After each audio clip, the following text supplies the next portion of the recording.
wanna get to know me? Why don't you just prove it, babe? Cause I wanna be the one. Fill me up. Yeah, I like to be the one. Hear me on this love. What's up, y'all? It's your girl Billy Marie. Welcome back to my channel. And if you are new here, hey, how you doing? As you can see by the thumbnail, we are about to make some bandana pins. This is gonna be so cool, y'all. I'm so excited. So let's get right into it. What you're seeing here is I have a pair of jogging pants that I like the fit of, and I am just cutting it out on some freezer paper so that I can have a pattern. So I'm giving myself a lot of seam allowance, okay? I'm talking about like 2 inches of seam allowance because I want these things to fit kind of baggy. I don't want them to fit tight because bandanas do not stretch. So just keep that in mind if you are on the thicker side.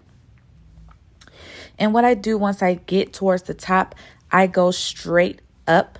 I go around the curve and then I go straight up. Don't cut real close to your jogging pants, okay? Now we're just going to toss those jogging pants to the side because now we have our freezer paper as our pattern. And I got my freezer paper from Walmart. I'm using this freezer paper because I plan on making a lot more of these pants. I don't want to have to always go grab my jogging pants, so that's why I'm using freezer paper. Now you're going to need some bandanas. Whatever color you like, just go for it. They are 99 cents at Hobby Lobby, so y'all better jump on it. And we're going to take 2 of those pieces and put them right sides together, and we are going to sew across. Sew them together with about a 1/4 inch seam allowance. And you're going to make 4 sets like this. 4 sets of 2 bandanas. That is what you're going to need to make these jogging pants. But I bought a total of 12 bandanas. But you probably won't need all of them. Now what we're going to do is we're going to take the 2 pieces that we sewed together and we're going to stack them. Remember, I told you to make 4 sets of 2. So we are going to stack them right sides together, which is what you see me doing here. This is right sides together, and then we're going to lay the other 2 sets on top of that. This is the right side facing up. And then we're going to lay the other set with the right side facing down so that the right sides can be facing together. I hope that's not confusing because it sounds very confusing, but you're just stacking them up right sides together. And what we're going to do is we're going to take our pattern piece that we made on our freezer paper, and you're going to make sure that the edges are lined up, and then you're going to cut around the pattern piece.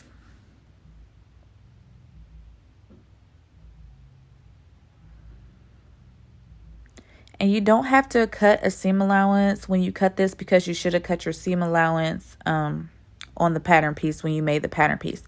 But if you did not add your seam allowance on the pattern piece, this is where you would want to add your seam allowance.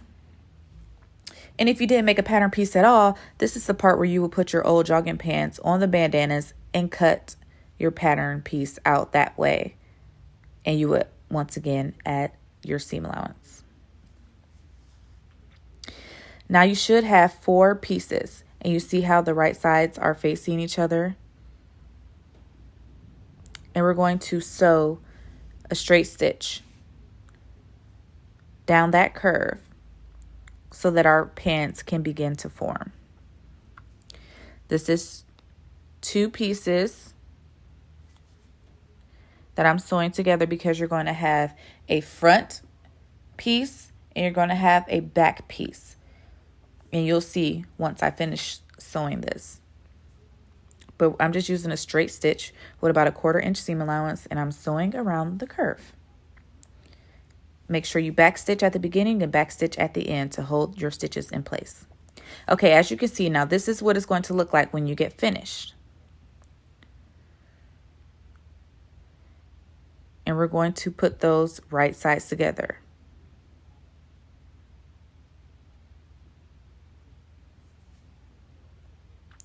Now it's time for the straight pins because you're going to have to pin for your life, okay? I always start in the middle, in the center. I find the seams and then I put a straight pin there, and then I start adding straight pins down the legs. Now you want to take this over to your sewing machine and you want to sew the inside pants leg seams first, and then you want to sew the outside seams. Make sure when you are sewing this bandana fabric that you have a good hold on it, because this bandana fabric likes to gather as you're sewing it, and you do not want that because it is going to mess up the measurements. After you cut your pattern out, there should have been some leftover bandana material left. You're going to take that, measure out a 4-inch width, and you're going to cut it across as you see me doing here, so we can have a waistband. This is what it should look like. And then you're going to take the other piece you got from cutting out your pants, and you're going to measure about a 2-inch width, and we're going to use this for the drawstring that we're going to put on our pants. And whatever bandana material you have left after that, you're going to cut a piece that is 13 inches long and about 3 inches in width, as you see me doing here. And we're going to use that to put at the bottom of our pants because we will not be hemming these pants. We're just going to attach this, and it's going to give it a nice finished look.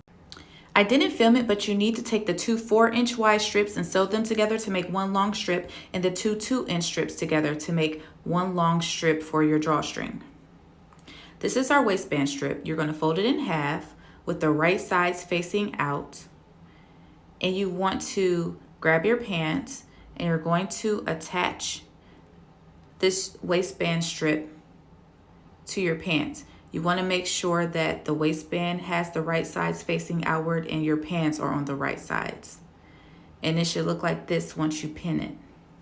You want to pin it all the way around the waist of your pants. As you can see, the right sides are facing each other. And you're just going to sew a straight stitch across the top. After you've sewn your waistband on, you want to grab some elastic and you want to measure your waist, and you want to cut the elastic to the size of your waist. Put a safety pin on the end of that elastic, and you want to feed it through your waistband strip that you just sewed onto your pants. They also call this like a casing. So you want to just go ahead and feed that elastic through the waistband that you just sewed onto your pants. It's a good idea to attach the other end of this elastic to your pants so that your elastic does not get lost into your waistband as you're feeding it through. Once you feed the elastic all the way through, you're just going to take it to your sewing machine. You're going to sew a straight stitch back and forth to connect them. Now this is that 2-inch strip that we cut out for our drawstring. You want to fold it with the right sides facing each other, sew a straight stitch down, and then flip it inside out. And this is going to be used for the drawstring. This is optional because it's just for fashion. It's not functional.